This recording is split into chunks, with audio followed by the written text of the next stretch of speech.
የነብዩ ያልተጠበቁ ተግባራቶች ዕለት በዕለት መሰማታቸውን ቀጥለዋል። የክራይስት አርሚ ቤተክርስቲያንና የጴንጤቆስጣል አብያተ ክርስቲያናት ካውንስል ምክትል ፕሬዝዳንት ሆነው ነብይ እዩ ጩፋ ዛሬም ድፍን የኢትዮጵያ ሕዝብን ያነጋገረ ተግባር በአደባባይ ፈጽመዋል። ነብዩ የፈጸመውና የኢትዮጵያ ሕዝብን ያነጋገረው ተግባሩ ምን ይሆን? በመረጃችን ይዘንላችኋል። በቆይታችሁ ታደምጡታላችሁ። በሌላኛው መረጃችን ዓለምን እያነጋገረ ያለ ግኝት ከወተትና ማር ወደ ደም ከሰሞኑ የወጣው አንድ ጥናት በዓለም መነጋገሪያ አጀንዳ ሆኗል። የኬሚካል መሐንዲስ ሆኖ ተመራማሪ በመጽሐፍ ቅዱስ የተጠቀሰችው ኤደን ገነት መገኛዋ ኢትዮጵያ ነው ሲሉ አነጋጋሪ መረጃ አድርሰዋል። ጉዳዩን እኛም በመረጃችን ይዘናል። እንዲሁ በቆይታችሁ ታደምጡታላችሁ።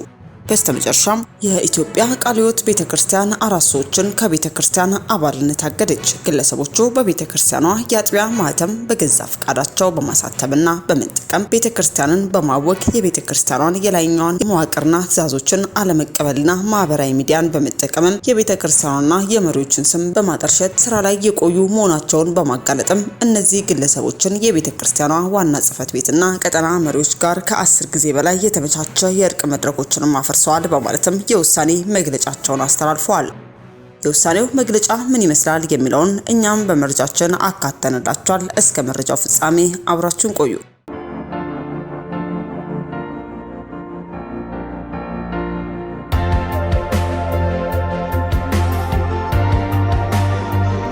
አስቀድመን ወደ ያዝንዳችሁ መረጃችን ስናልፍ በአብዛኛው ሃይማኖት የሰው ልጆች ከገነት የተፈጠሩ እንደሆኑ ይታመናል። አዳም በሰራው ስራ ከገነት ተባሮ እዚህ ምድር ላይ ቆፍሮና አምርቶ ተዋግቶና ተኩሶ እንዲኖርም ሆኗል።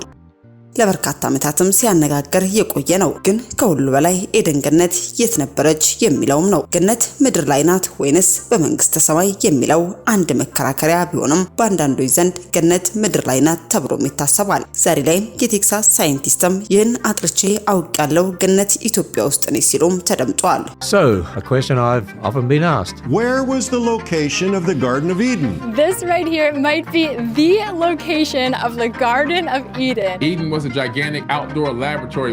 What? ጉዳዩ እንዲህም ነው። ሳይንቲስቱም ዓለምን ጉድ ያሰኘ አዲስ ዜናም ይዞ ብቅ ብሏል። በአሜሪካ ቴክሳስ ግዛት የሚገኙ የተመራማሪ ቡድኖች የመጽሐፍ ቅዱስን ኤደን ገነት ትክክለኛ መገኛ ስፍራ በአፍሪካ ውስጥ ኢትዮጵያ እንደሚገኝ ማረጋገጡ ትርጉሙ እንደሚከተለው አቅርበውታል።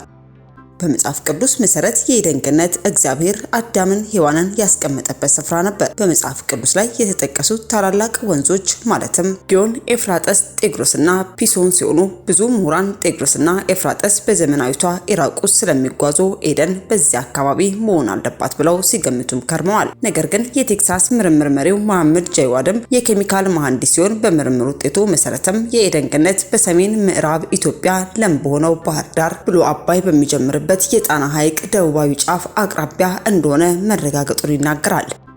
መሐሙድም የሚመራው ቡድን ጥናቱን የመሰረተው መጽሐፍ ቅዱስና ቁርአንን በጥንቃቄ በማንበብ ስለ አዳምና ሔዋን፣ ስለ ወንዞችና ስለ አትክልት ስፍራው የሚገልጹትን መግለጫዎችን በመተንተንም ነው። እንደ አውሮፓውያን አቆጣጠር በ2025 ዓ.ም የተደረገው ጥናትም በአቻ ያልተገመገመ የብሉ ናይል ወንዝ ከመጽሐፍ ቅዱሳዊ ጊዮን ጋር ሊመጣጠን እንደሚችልና የጣና ሐይቅ ፈሳሾችም ወደ ብዙ የውሃ መስመሮች ተከፍለውም በዘፍጥረት የተገለጹትን አራቱን ወንዞች ሊፈጥሩ እንደሚችሉም ተጠቁሟል።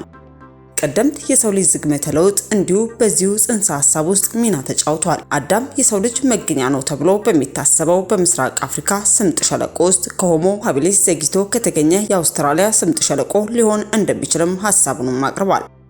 ከዚህ ተነስተውም አዳምና ሔዋን በቁርአን ሀባታ ተብሎ የተገለጸውን በስምጥ ሸለቆ ውስጥም ሰፍረው ከመውረዳቸው በፊት በከፍታ ቦታ ላይ በምትገኘው በባህር ዳር ደጋማ ቦታዎች ሊቀመጡ ይችሉም ነበር። ምክንያቱም ክልሉ ከባህር ጠለል በላይ በ6000 ጫማ ከፍታ ላይ ስለሚገኝ ለምለም እጽዋት የተትረፈረፈ የዱር አራዊትና ብሉ ናይል የሚጎርፈው ከሁሉም መጽሐፍ ቅዱሳዊ የኤደን ወንዞች መግለጫም የቁርአን ጽንሰ ሐሳብ ጋር የሚጣጣሙ ባህሪያትም ናቸው። መሐሙድ ከዚህ በፊት ከ11 በላይ የእስልምና የጥናት መጽሐፍቶችን በማሳተም የሚታወቅ ሲሆን በዚህ አዲስ ጥናት መሰረትም ኤደን ገነትን በተመለከተ ሁሉም ፍንጮች የሚያመላክተው ባህር ዳር ጣና ሐይቅ እንደሆነና ይህ ጣና ሐይቅም የኤደንን መግለጫ በትክክል ይስማማል ሲልም ሲጽፍ የእሳት ገሞራ ሸንተረሮች በዙሪያ ያሉት ደጋማ ቦታዎች እንደሚሸፍኑና የበርካታ ወንዞች ስርዓቶችም እንደሚገቡበትም ጠቁመዋል።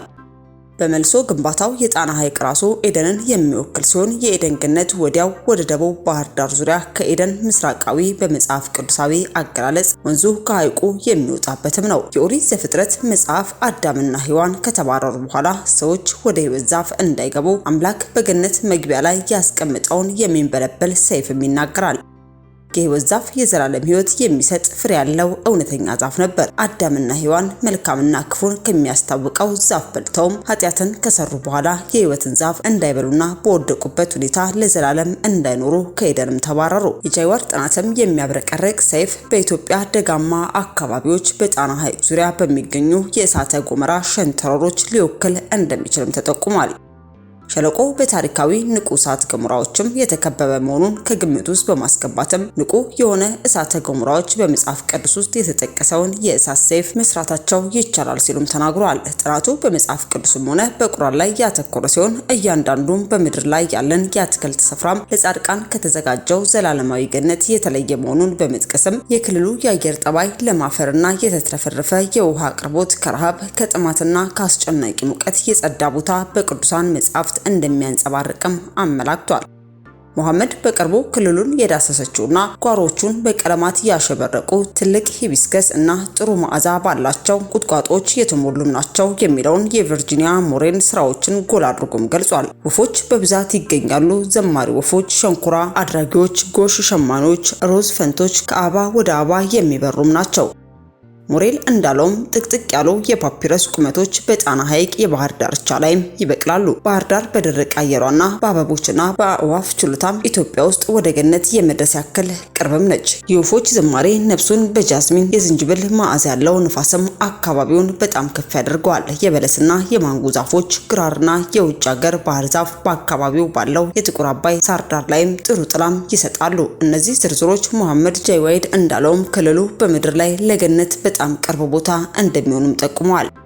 አዳምና ሔዋንም ከፀሐይና ከሙቀት የተጠበቁ ስለነበሩ የተለያዩ አይነት ፍራፍሬዎች የሚበሉበት፣ ወፉ የሚዘምርበትና ጥሩ መዓዛ ያለው ንፋስም የሚያሸቱበት ባህር ዳር ጥሩ ቦታ መሆን አለበት ሲልም ጥናቱን ማስነበቡን ተመልክተናል። ታዲያ በአጠቃላይም ይህ ሳይንቲስትም ኤደን ገነት የምትገኘው ኢትዮጵያ ውስጥ ነው በማለትም የጥናት ማረጋገጫውን በዚህ መልኩ ማስፈሩን ተመልክተን እኛም ወደ እናንተ አደረስን። አስከትለን ወደ ያዝንላችሁ መረጃችን ስናልፍ የኢትዮጵያ ቃለ ሕይወት ቤተክርስቲያን 4 ሰዎችን ከቤተክርስቲያን አባልነት ማገዷ ተሰምቷል። ቤተክርስቲያኗ ባወጣችው መግለጫ ላይ እንዳለችው ከሆነ በወቅታዊ ጉዳይ ላይ ከኢትዮጵያ ቃለ ሕይወት ቤተክርስቲያን የተሰጠ መግለጫ የኢትዮጵያ ቃለ ሕይወት ቤተክርስቲያን ከተመሰረተችበት ከ1920 ዓመተ ምህረት ጀምሮ መንፈሳዊና ሁለንተናዊ አገልግሎት በማበርከት እንደ አንድ መንፈሳዊ ተቋም የሚጠበቅባትን ሀገራዊ አደራ በአግባቡ እያበረከተች እንደሆነ ይታወቃል። በዚህም ከ12500 በላይ አጥቢያዎችን ቤተክርስቲያናትና 12 ሚሊዮን ምዕመናንን ማፍራት እንችላለች። ይሁንና አልፎ አልፎ የሚከሰቱ ችግሮች በቤተክርስቲያናዊ ሁለንተናዊ ገጽታ ላይ አሉታዊ ተጽዕኖ ሲያመጡም ይስተዋላሉ። ለዚህ አባባል ደግሞ በኢትዮጵያ ቃለ ሕይወት ቤተክርስቲያን በደቡብ ምዕራብ ቀጠና ስር የሚገኘው የጫሞ አጥቢያ ቤተክርስቲያን ህብረት መሪዎችም ጉዳዩን ማንሳትም ይቻላል። እንደ አንድ ተቋም ቤተክርስቲያን በምትተዳደርበት አሰራርና ደንብ መሰረት ማንኛውም አካል በስራ ላይ የሚቆይበት የጊዜ ገደብ እንዳለውና በዚህም የተተኪነት አሰራር በትውልድ ቅብብሎሽ ቤተክርስቲያንም እዚህ መድረሷ ይታወቃል። በዚህ መሰረት ከዚህ ቀደም የአገልግሎት ዘመናቸውን ጨርሰው ምርጫ ሊደረግ ሲል ሂደቱን በማደናቀፍ የጫሞ ህብረትና መላው የደቡብ ምዕራብ ቀጠናን ሲያውኩም ቆይተዋል። እነዚህ ወገኖችም በቤተክርስቲያን መተዳደሪያ ደንብ መሰረትም በአግባቡ እንዲስተናገዱ ለማድረግ ቤተክርስቲያን የውይይት የእርቅ መድረኮችን በማመቻቸት የሚቻላትን ሰላም አማራጮችን ሁሉ ብትጠቀምም እነዚህ ግለሰቦች ሰላማዊ ጥሪዋን ሊቀበሉም አልቻሉም። ከዚህ በተጨማሪም አንደኛ በእንቢታቸው በመጽናት ለ10 ጊዜ ያክል የተመቻቸላቸውን የእርቅ መድረኮች ስላፈረሱ፣ ሁለተኛ በኢትዮጵያ ቃለ ሕይወት ቤተክርስቲያን መተዳደሪያ ደንብ አንቀጽ 8 ንዑስ አንቀጽ 1.5 ድንጋጌ በመጣስም የቀጠናው ስራ አስፈጻሚ ተወካይ ባልተገኘበት እርስ በርሳቸው ተመራርጠው በህብረቱ ስራ አስፈጻሚነት በመቀጠል ላይ ስለሚገኙ፣ ሶስተኛ የምርጫ ዘመናቸውን ከጨረሱ በኋላ ስልጣንን በኃይል ይዞ በመቀጠል የላይኛው መዋቅር አካላት ወደ ህዝቡ ወርዶ ቃለ እግዚአብሔር እንዳያስተምሩና የትኛውም አይነት ግንኙነት እንዳያደርጉ በመከልከልም ላይ ስላሉ፣ አራተኛ የኢትዮጵያ ቃለ ሕይወት ህብረት ቤተክርስቲያን መተዳደሪያ ደንብ አንቀጽ 6 ንዑስ አንቀጽ 10 ድንጋጌ በመጣስም ያለ ቤተክርስቲያን እውቅና በህገወጥ መንገድ ለህብረቱ ለአጥቢያ ማህተም በማስቀረጽ በመጠቀም ላይ ስለሚገኙ። አምስተኛ የቤተክርስቲያኒቱን የበላይ መዋቅሮችን የሚያስተላልፏቸው ውሳኔዎችን ካለመቀበላቸውም በላይ ህዝቡ እንዳይቀበል በማድረግ ላይ ስላሉ። ስድስተኛ ማህበራዊ ሚዲያን በመጠቀም እንደ ተቋም የቤተክርስቲያኑን ስም እንዲሁም እንደ ግለሰብ ደግሞ የመሪዎችን ስብዕና የሚያጠለሹ መልእክቶችን በማስተላለፍ ላይ በመሆናቸው። ሰባተኛ ለእግዚአብሔር ቃልና ለቤተክርስቲያን ከማይታዘዙና ከቤተክርስቲያን አፈንግጠው ከወጡ አካላት ጋር በመተባበርም የቤተክርስቲያንን አንድነት ለማፍረስ እየሰሩ ስላሉና በተለያዩ ጊዜያት የተካሄዱትን የደቡብ ምዕራብ ቀጠናና ሀገር አቀፍ ጠቅላላ ጉባኤዎችን በማወክ መሪዎችን በማንቋሸሽ ድርጊታቸው እስካሁንም ድረስ መቀጠላቸው። የኢትዮጵያ ቃለ ሕይወት ቤተክርስቲያን የሥራ አስፈጻሚ ኮሚቴ አባላት ፕሬዝዳንት ዋና ጸሐፊን ጨምሮም ስፍራው ድረስ በተለያዩ ጊዜ በመሄድም አሰራሩን ተከትሎ ጉዳዩን በሰላማዊ መንገድ እንዲፈቱ ያላለሳለሰ ጥረት ቢያደርግም እነዚህ ግለሰቦች በእንቢታቸው ጸንተዋል። ስለዚህ መጋቢት 24 ቀን 2016 ዓ.ም የተሰበሰበው የቤተክርስቲያን ሥራ አስፈጻሚ ጉዳዩን የቤተክርስቲያን ህልውና ላይ የጋረጠውን ከባድ ተግዳሮት በመረዳትም ቀጠናው አስቸኳይ እርምጃ ወስዶ ሪፖርት እንዲያደርግም መመሪያም ሰጥቶም ነበር። በዚህ መሰረትም የደቡብ ምዕራብ ቀጠና 166ኛ ጠቅላላ ጉባኤ በተካሄደበት ወቅትም አሰራሩን ተከትሎ እነዚህ ያለ ስርዓት የሚሄዱ ግለሰቦችን ከቤተክርስቲያን አባልነት እንዲሰረዙ በሙሉ ድምጽ ወስኗል። ይህንን የቀጠናው ጠቅላላ ጉባኤ የተመለከተም የኢትዮጵያ ቃለ ሕይወት ቤተክርስቲያን ዋና ጽሕፈት ቤትም ግንቦት 1 ቀን 2016 ዓ.ም አራቱን ግለሰቦች ማለትም አቶ ካንቲያ ካፒሶና አቶ አስናቀ አንትሌ፣ አቶ መምህር መዲና፣ አቶ አብርሃምም እነዚህ ግለሰቦችም የምርጫ ዘመናቸው በመጨረሳቸው የቃለ ሕይወት ቤተክርስቲያን ወክለው ከየትኛውም አካል ጋር ግንኙነት ማድረግ እንደማይችሉ በመግለጽም የቀጠናው ውሳኔ ማጽንቷል። ከዚህ በኋላ እንኳን እነዚህ ግለሰቦች በህገ ወጥነት የህብረቱን አመራር ይዘው ቢቀጥሉም ቤተክርስቲያን በልበ ሰፊነት ችግሩን ለመፍታት ያሉ አማራጮችን ሁሉ ለመጠቀም ጥረት ስታደርግም ቆይታለች። ይህንን የቤተክርስቲያን ልበ ሰፊነት መንፈሳዊ የግጭት አፈታት አካሄድን ያናናቁት እነዚህ ግለሰቦችም ቤተክርስቲያንን በኃይል ይዘው እያወኩ በመቀጠላቸው ይህም በአካባቢው የጸጥታ ስጋትን በማስከተሉ የደቡብ ምዕራብ ቀጠና እስከ ዞኑ መንግስት ድረስ ባቀረበው አቤቱታ መሰረትም ከፍርድ ቤት የብርበራ ትዕዛዝ በመውጣት ህገወጥ ድርጊታቸውን ለማስቆም ህገወጥ ማህተሞችን ለማሰባሰብ መስከረም 5 ቀን 2018 ዓ.ም ወደ ህብረቱ ጽሕፈት ቤት ቅጥር ግቢ በመግባትም ያደረገውን ህጋዊ ጥያቄ ያልተገባ ትርጉም በመስጠትም የዞኑ መንግስት የቤተክርስቲያን መብት እንደጣሰና መንግስት በሃይማኖት ጉዳይ ጣልቃ እንደገባ በማስመሰል የቤተክርስቲያናችንን አባላትም አሳስተው በማሳመጽ ላይ ይገኛሉ። እነዚህ ግለሰቦች ለማደናገሪያ ይጠቀሟቸው ዘንድ የኢፌዴሪ ህገ መንግስት አንቀጾችን በመጥቀስም ጭምር ማህበራዊ ሚዲያን ተጠቅመው አሳሳች መልእክትን አስተላልፈዋል። ስለዚህ መላው የቤተክርስቲያናችን አባላት አመራሮች ሂደቱ በቤተክርስቲያን ጥያቄ ስርዓትን ለማስከበር የተወሰደም ህጋዊ እርምጃ እንጂ እነርሱ እንደሚሉት መንግስት በቤተክርስቲያን ጉዳይ ጣልቃ ገብቶ እንዳልሆነ በመረዳትም የደቡብ ምዕራብ ቀጠና በስሩ የሚገኘው የጫሞ አጥቢያ ቤተክርስቲያን ህብረት ገብቶም በመተዳደሪያ ደንቡ መሰረትም የመሪዎችን ምርጫ በማድረግ የቃለ ሕይወት ቤተክርስቲያን አካል ሆነው የህብረትም ሰላም አግኝቶ ከተቀራው የመዋቅር አካላት ጋር በህብረት አገልግሎቱን እንዲቀጥል በመተባበርም ለእውነት ወግናችሁ መተዳደሪያ ደንባችንን ለማስከበር ትሰሩ ዘንድ ጥሪ እናቀርባለን። የኢትዮጵያ ቃለ ሕይወት ቤተክርስቲያን ዋና ጽሕፈት ቤት መስከረም 30 ቀን 2018 ዓ.ም በማለትም የኢትዮጵያ ቃለ ሕይወት ቤተክርስቲያን እነዚህን አራት ሰዎች ከቤተክርስቲያኗ አባልነት ማገዷንም ገልጻለች። ግለሰቦቹም በቤተክርስቲያኗ የአጥቢያ ማህተም በገዛ ፈቃዳቸው በማሳተምና በመጠቀምም ቤተክርስቲያንን በማወክ የቤተክርስቲያኗን የላይኛውን መዋቅር ትዕዛዞችን አለመቀበልና ማህበራዊ ሚዲያን በመጠቀምም የቤተክርስቲያኗና የመሪዎችን ስም በማጠልሸት ስራ ላይ የቆዩ መሆናቸውን በማጋለጥም እነዚህ ግለሰቦች የቤተክርስቲያኗን ዋና ጽሕፈት ቤትና ቀጣይ መሪዎችን ከ10 ጊዜ በላይ የተመቻቸ የእርቅ መድረኮችን ማፍረሳቸውን በመግለጽም የእገዳ መግለጫዋን በዚህ መልኩ ማስተላለፏን ተመልክተን እኛም ወደ እናንተ አደረስን። በስተመጨረሻ ወደ ያዝንላችሁ ጉዳያችን ስናልፍ የነብዩ ያልተጠበቁ ተግባራቶች ዕለት በዕለት መሰማታቸውን ቀጥለዋል። የክራይስት አርሚ ቤተክርስቲያንና የጴንጤቆስጣል አብያተ ክርስቲያናት ካውንስል ምክትል ፕሬዝዳንት ሆነው እንዲሁም የካውንስሉ ቦርድ አባል ሆነው ነብይ እዩ ጩፋ ዛሬም ድፍን የኢትዮጵያ ሕዝብን ያነጋገረ ተግባር በአደባባይ ፈጽመዋል። ነብዩ የፈጸመውና የኢትዮጵያ ሕዝብን ያነጋገረው ተግባር ምን ይሆን የሚለውን እንድትመለከቱት ጋበዝን። እንኳን ደህና መጣችሁ። በጣም ደስ ብሎኛል በመምጣታችሁ። እግዚአብሔር ስለናንተ የተመሰገነ ይሁን። ስላንቺ ማያቅ ሰው የለም። አብዛኛው ሰው ስላንቺ ያውቃል። ከተረሳሽ ደግሞ የምትረሹ ተለውጠሽ ነው። እንደ ዮሴፍ ወንድሞቹ ወደ ዮሴፍ በመጡ ጊዜ ረሱት ይላል። ዮሴፍ መሆኑን አላወቁትም። የረሱበት ምክንያት የድሮ ዮሴፍ አልነበረም። የተጎሳቆለ የ17 ዓመት ወጣት የነበረ ዮሴፍ አልነበረም።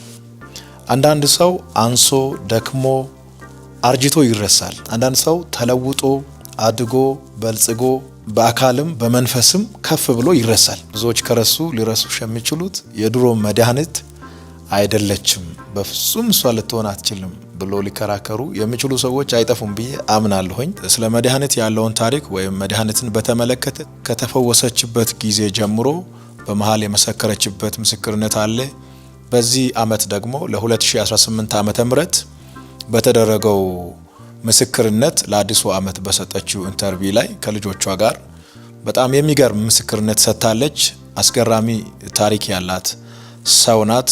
ከመቃብር ውስጥ ከወጣው ከአልዓዛር ያልተናነሰ ታሪክ ያላት ሴት ናትና ታሪኳን እግዚአብሔር ለውጦ ዛሬ ላይ ሌላ ሰው ሆና አስደናቂ በሆነ ከፍታ ላይ ነው የምትገኘውና ስለሷ ጥንካሬና ጉብዝና በጥቂቱ ለማውራትና ዛሬ ደግሞ ለሷ የሚሰጥ ስጦታ አለና ያንን ስጦታ ለመስጠት ነው እዚህ ላይ የተገኘሁት። የዛሬ 10 ዓመት ነው እኔ ጋር አዋሳ ከተማ ወልደ አማኑኤል ዱባሌ አካባቢ በማገለግልበት ጊዜ ነው የመጣችው።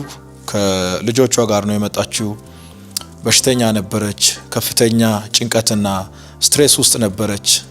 መድኃኒትና 2 ብር ይዛ ነው የመጣችው። ጠጥታ ለመሞት ወስና ነው ጉባኤ ውስጥ የተገኘችው። እግዚአብሔር ግን በመሃል ጣልቃ ገብቶ አጋንንት ጮሆ ከወጣ በኋላ ከዛ በሽታ ነፃ ወጣ። የያዘችውን መድኃኒት ጥላ ዛሬ ለሌሎች ደግሞ መድኃኒት ሆና እንደ ስሟ አነጋጋሪ ነገር እየሰራች ነው። ለሌሎች ቤት እየሰራች አረጋውያንን እያለበሰች እያበላች በብዙ እየጠቀመች ያለች በክራይ ቤት ውስጥ ሆና ከ10 ለሚበልጡ ሰዎች ቤት ሰርታ የሰጠች ለራሷ እየተራበች ሌሎችን ያጠገበች ለራሷ እያለቀሰች ለብዙ ሰዎች የሳቅ ምክንያት የሆነች እግዚአብሔር ምስኪኖችን ከትቢያ አንስቶ ከኃያላን ጋር የሚያስቀምጥ ኃያል አምላክ ነው። እግዚአብሔር ጤናዋን መልሶ በዚህ ልክ በማየት በጣም ደስ ስላለኝ እየሰራሽ ያለሽው ስራ እጅግ በጣም የሚበረታታ ወደፊት እንድትቀጥይ የሚደረግ ድጋፍ የሚፈልግ ስለሆነ ለሰዎች ቤት ለመስራትም አልባሳት የተለያዩ ነገሮችን ይዘሽ በምትንቀሳቀሽበት ጊዜ ዝናብ ፀሐይ አለ። አንዳንድ ስፍራ ስትንቀሳቀሺ መኪና ስለሚያስፈልግሽ የመኪና ስጦታ ልሰጥሽ ነው። ይሄ ስጦታ ላንቺ ይሆናል። መኪናውን ይዘሽ በዚህ መኪና ትንቀሳቀሻለሽ። ይሄንን ዶክመንትም ቁልፉንም ላንቺ ሰጣለሁ።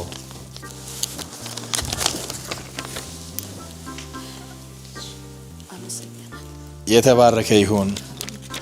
ዶክመንቱ እዚህ ውስጥ ነው ያለው። ሊብሬውም እዚህ ውስጥ ነው ያለው። ሁሉ ነገሩ እዚህ ውስጥ ነው ያለው። የተባረከ ይሁን። መልካም አመት እንዲሆንላችሁ መኛለሁኝ። ቀጣይ ደግሞ የጭነት መኪና ምናምን ይሄ የቤት መኪና ነው። የጭነት መኪና ለሰዎች እህል ጭነሽ ብርድ ልብስ ጭነሽ ይዘሽ እንድትንቀሳቀሽ የጭነት መኪናዎች ያስፈልጋሉ። ሌሎች ይሄንን ገዝቶ ደግሞ እንዲሰጡ እኔ አበረታታችኋለሁኝ። ከጎኗ ቁሙ፣ እርዷት። በጣም መድኃኒት ድንቅ ሰው ናት። ከሙሉ ዶክመንት ጋር ቁልፉን ሰጥቻለሁ። ታጠቅም አለ ፓስተርም አለ። በዛው ሄዳችሁ መኪናዋን ይዛችሁ በሰላም ሂዱ። በጣም የሚገርመው በዛ ሰዓት ስመጣ የኤችአይቪ መድኃኒቶችንና 2 ብር ነው 20 ብር ነበር የሰጠኝ። 10 ብር ከሻሸመኔ አዋሳ፣ 3 ብር ከመናኸሪያ ወልደ አማኑኤል፣ 7 ብር ቀርቶኝ ነበረ። አምባሻና ሻይ 5 ብር፣ 2 ብር ቀርታኝ ከመርሱ ጋር ነበረ ይዤ እዛ ቸርች ላይ ተገኘሁት። ያ ቀን ለኔ የመጨረሻ ቀን ነው። ለምን ሐኪም የ1 ወር ጊዜ ነው ያለሽ፣ ማጸንሽ በስብሷል፣ CD4ሽ ወርዷል፣ ወደ ካንሰር ተቀይሯል፣ የምትኖሪው 1 ወር ስለተባልኩኝ 1 ወሯን ከልጆችሽ ጋር አሳልፊ ነበር ያለኝ ሐኪም። ዛሬ ሐኪም 1 ወሩን ከልጆችሽ ጋር አሳልፊ፣ ለምን ማጸንሽ በስብሷል፣ ቢወጣም አትድኝም፣ ባይወጣም አትድኝም ነው ያለኝና የዛሬ 10 ዓመት ወደ ወልደ አማኑኤል ዱባሌ ስትመጪ ወልደ አማኑኤል ዱባሌ የመጣው ሰዓት ማለት ነውና መድኃኒቶቹን በመጠቀም ሰዓት በጣም ራብ አለ ችግር አለ ውጪ ነው ማድረው አባታቸው አባሮኛል ያው እነሱም በስቃይ ነበር የሚኖረው እሱ ብቻ ነበር ዋጋ እየከፈለ የነበረውና በቃ ከልጆችሽ ጋር አሳልፊ ብሎ ሐኪም ሲለኝ በትንሹ ልጅ አማካኝነት በራይ አንተ ጋር አይቶ እዛ ብትጂ ትደኛለሽ ተፈወሻለሽ አለኝ ነብዩ ማለት የነብዩ መሐመድ ሞሊድ ቀን የወለድኩት ነብዩ ተብሎ ይወጣለስ ሙስሊም ነበራችሁ ሙስሊም ነው የኔ ስም ፈቲያ የሱ ስም ሙአባ ሁለተኛው ልጄ እስማኤል የመጨረሻው ልጄ የነብዩ መሐመድ ሞሊድ ቀን የለቱ ለት ተወለደ ነብዩ ይባል ተባለ ነብዩ ነው የሚባለው እሱ ነው ያየውና መጣውኝ እዛ ቦታ ላይ ለመሞት ነው የመጣው እኔ ደናለው ብዬ አስቤ አላቅም ለምን ስጋዬ ያልቋል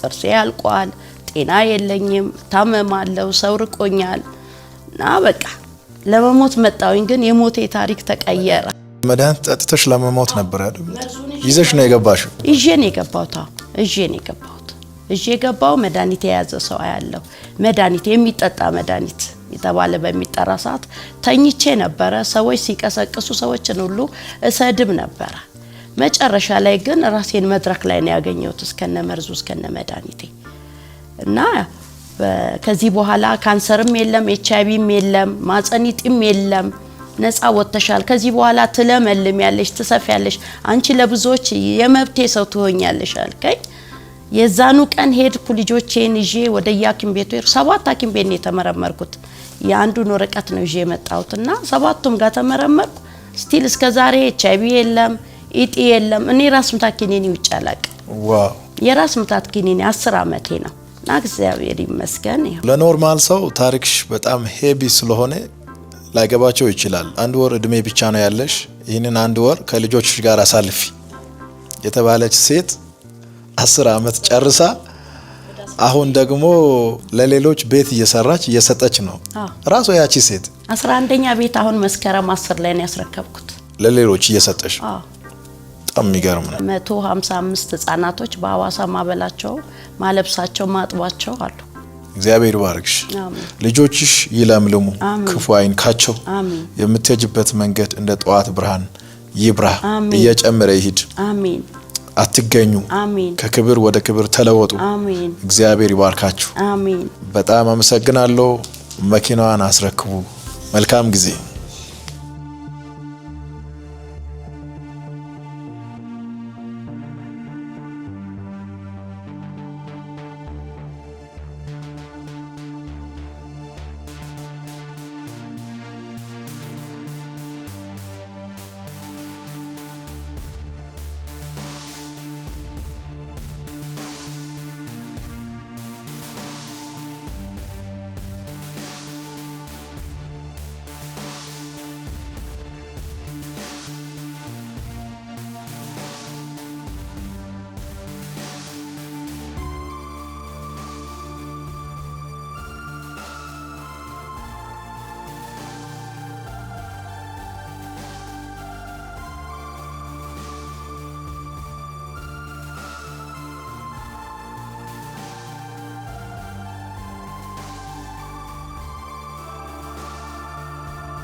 ውድ ሻሎም ቲዩብ አድማጭና ተመልካቾቻችን ለሰዓቱ ያዘነላችሁ መረጃ ያደመጣችሁትን ይመስል ነበር በሌላ አዳዲስ መረጃዎች እስከምንገናኝ መልካም ቆይታ